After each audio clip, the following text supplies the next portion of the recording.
हमारे नहीं है, इसमें कोई डिवाइन कनेक्शन है। एग्जाम्पल के लिए जैसे नेचर के साथ होता है, पानी को लेते हैं। पानी का सोर्स नदियां और समुद्र हैं, लेकिन पानी सिर्फ नदियों और समुद्रों के लिए ही नहीं होता है। पानी से इस धरती पर प्राणियों का जीवन जुड़ा है। इसके साथ ये भी एक फैक्ट है कि पानी नदियों और समुद्र में मिलता तो है, लेकिन इसके बनने में नेचर के कई एलिमेंट्स का कंट्रीब्यूशन होता है। बारिश के मौसम में बारिश होना, सर्दी में बर्फ पड़ना, और ये सब कुछ ऑटोमेटिकली नेचर से ऑपरेट होता रहता है। और ये नेचर इतना अमूर्त मतलब एब्स्ट्रैक्ट होता है कि अगर उसे समझने की कोशिश की जाए, अगर उसे फील किया जाए, तो हम एक डिवाइन कनेक्शन को फील करते हैं। इस फीलिंग को या इस समझ को कई थिंकर्स और फिलोसफर्स ने अपने अपने तरीके से एक्सप्लोर भी किया है। इस बुक के लेखक जोसेफ मर्फी ने बताया है कि डिवाइन फीलिंग से ही हम अपने अंदर एक स्पिरिचुअल सोर्स को फील कर पाते हैं। जब हम अपनी चेतना में स्पिरिचुअल सोर्स को पाते हैं तो हम फील करते हैं हम जो कुछ भी कर रहे हैं उसका कनेक्शन एक डिवाइन पावर से है। जब हम इस पावर को फील करते हैं तो हमारा बिलीफ अपने सेल्फ को लेकर स्ट्रांग होता है। हम इस कंक्लूजन पर आते हैं कि नेचर की तरह ही हमें भी कोई डिवाइन पावर ऑपरेट कर रही है।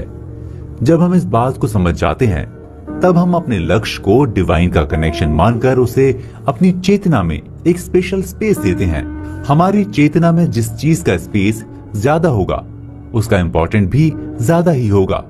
वही हमारी इमेजिनेशन में भी एक्टिव रहेगा, यानी हम उसी चीज के लिए कल्पना करेंगे जिसे हम अपनी चेतना में इम्पोर्टेंट रोल देते हैं।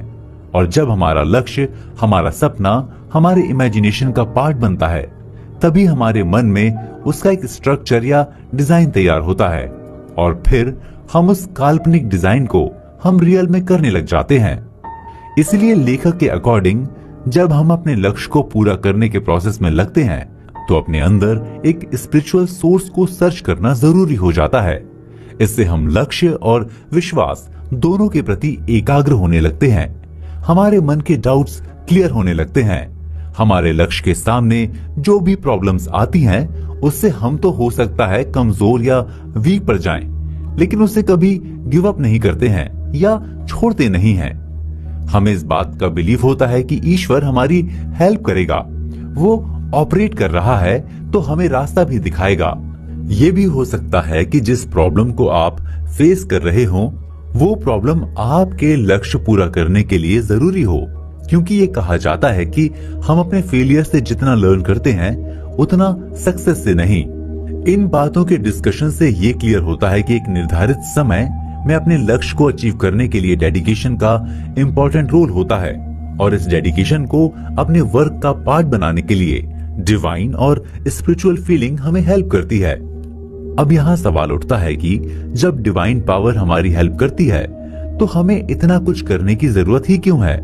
इस सवाल को डिस्कस करने के लिए चलते हैं हम अपने नेक्स्ट चैप्टर पर, स्पिरिचुअल आई। लास्ट चैप्टर में डिवाइन पावर पर बात करते हुए एक सवाल उठा था कि जब डिवाइन पावर हमारी हेल्प करती है तो हमें इतना कुछ करने की जरूरत ही क्यों है? क्योंकि हम हो या आप हो या इस वर्ल्ड की कोई भी चीज, हम सब उस डिवाइन पावर से कनेक्टेड हैं या उसका एक स्मॉल पार्ट है। अगर हम इस चेतना को फील नहीं करेंगे, उसे समझेंगे ही नहीं, तो डिवाइन पावर से हम अपने आप को ना तो रिलेट कर पाएंगे ना ही कनेक्ट कर पाएंगे। हम अपने सेल्फ को जागृत करके ही अपने अस्तित्व को या अपने होने को सार्थक बना सकते हैं। डिवाइन ने जैसे हमें बनाया वैसे ही ज्ञान को भी बनाया। ज्ञान के बेस पर ही हम इस वर्ल्ड की मिस्ट्री, नेचर के क्रिएशन और उससे अपने कनेक्शन को समझते हैं। ज्ञान ही हमें समझता है कि स्पिरिचुअलिटी के बेस पर हम डिवाइन फीलिंग के साथ अपने आप को कैसे कनेक्ट कर सकते हैं। यानी जैसे हम डिवाइन पावर के एक पार्ट हैं, वैसे ही ज्ञान भी डिवाइन का एक पार्ट है। अगर हम ज्ञान को अपनी समझ में, अपनी चेतना में शामिल नहीं करेंगे, तब तक हम ये समझ ही नहीं पाएंगे कि हम इस संसार में किस लिए हैं, हमारा रोल क्या है। लेकिन जैसे ही हम इस सवाल का सामना करते हैं, हम अपने ड्रीम्स को लेकर अवेयर होते हैं।